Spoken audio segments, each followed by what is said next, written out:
Hello gamers, welcome to Sticks TV. Today's Wednesday, May 27th, and we're going to be talking Trials of Mana. Now this game originally piqued my interest because I'm a lifetime fan of the Mana series after finding out with my older brother that the original Secret of Mana was 2 players. I went on to play The Legend of Mana on PlayStation, the very questionable Dawn of Mana on PS2, and I would have played the Secret of Mana remake on PS4, but I heard it wasn't very good. But even still, if there was a Switch version, I would have played it anyways. It was actually while I was looking up the Secret of Mana remake to see if there was a Switch version that I would wound up learning that Trials of Mana would be coming to Switch. Trials of Mana is not a new game. In this world of remakes, rebuilds, and remasters, this game is actually a full-scale remake of Seiken Densetsu 3, or Secret of Mana 3, originally released on Super Famicom in 1995. Now, I've never played the original game, but this remake stays true to the original 16-bit feeling with its color display, and the music remains the same as it was in the original, with a little bit more modern flair. If you do want to hear the original soundtrack, you have the option, however, to switch it in the settings menu. The control scheme also seemed to be pretty true to a 16-bit game, which to me just didn't seem mapped out quite right for a modern action game, with the commands of attack, strong attack, jump, dash, and action. To change the configuration, I really had to do that before I got into the game. Speaking of settings you'll want to change before you get into the game, if you're not a fan of dubbed anime, you're gonna want to change the voice settings to Japanese, as I found the English voiceover work to be completely unbearable. Note that in my first playthrough, my team featured Charlotte, who does this weird thing where she turns L's into W's and makes sure to talk with as many W's as possible, and I couldn't take it. Anyways, if you've ever played a Mana game before, you know that these are action RPGs with fast-paced combat, cool magic skills, along with 2D-inspired hand-drawn characters and worlds that Trials does a great job of staying true to or returning to tradition of, depending on whether or not you want to count the Dawn of Mana. In this game, you get to play as the Hero of Light, one of 6 different protagonists who are available to choose from. Each character has their own unique backstory and different motivations for just how they wound up on the journey to become a Hero of Light. And depending on which combination of characters you choose, your experience will vary pertaining to key conflicts in the game. This game will take your team across the world of Mana to find the elementals, hopefully, and find the power to save the Goddess of Mana. Each element has its own world you'll go to and explore with its own set of unique obstacles and bad guys. You'll meet interesting cast of characters to help you travel along the way. I thought the various means of travel were very cool, and the worlds had their own specific elemental feelings right down to the music that I found pretty impressive.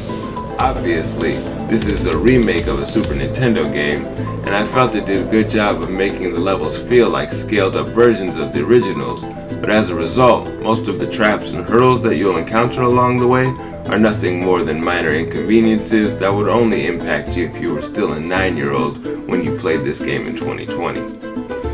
Each area has its own elemental boss or Benevodon, which you'll need to defeat in order to use that element's power, and there are 8 of them: Earth, Wood, Fire, Moon, Ice, Light, and Lightning, and Dark.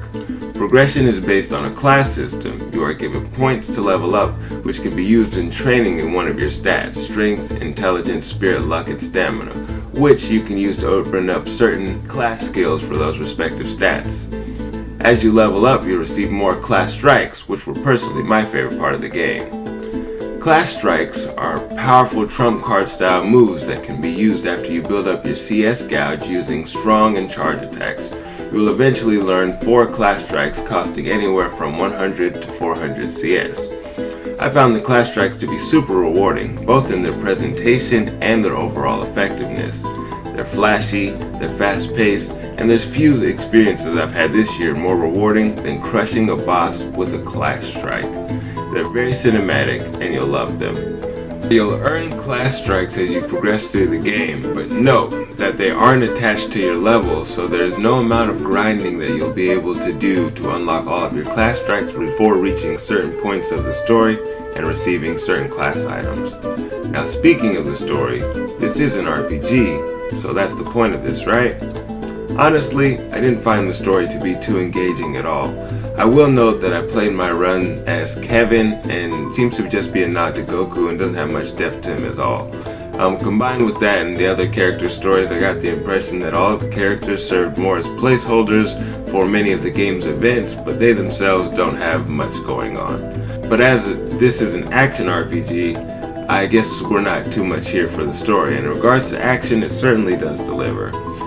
After you complete the game, there's a second story with more class options available, as well as a mission mode, and when you complete that second story, there's a new game plus where you can carry some of your items over to the next playthrough of the game. All in all, I'd give this game a solid 8 out of 10. I had a good time with it, the music is memorable and at times infectious, the combat is awesome once you tweak the buttons a bit, and the story is serviceable, and there's plenty of replay value, and much to discover after you've completed the main part of the story. If you're a fan of the RPG genre, but you're looking for a palate cleanser for a larger undertaking like the Final Fantasy VII Remake or Xenoblade Chronicles Definitive Edition, I think Trials of Mana could be for you. Have you played Trials of Mana? Tell me what you think in the comment section. If you enjoyed this video, you found it helpful at all, don't forget to hit the like button, subscribe to the channel, and ring that little bell notification so you get notifications when we post new videos. You can always find us talking gaming on Twitter, so if you want to take the conversation a little further, please follow us there. I hope you guys take care of yourselves, have a great day, and until next time, if you want to get in the game,